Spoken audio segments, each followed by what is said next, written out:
Hi, in this video I'm going to demonstrate how to generate a descriptive summary of the data that you have.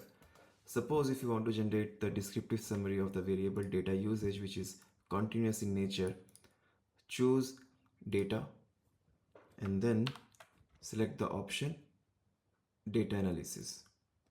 Under data analysis you will find one option which is descriptive statistics. Click OK.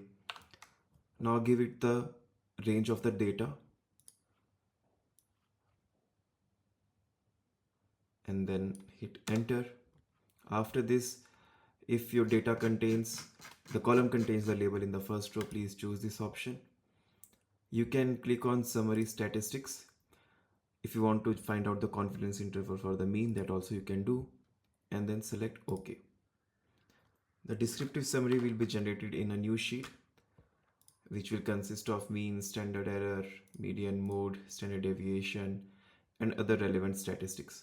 So that is how you use the descriptive statistic feature in Excel to generate the descriptive summary of the data.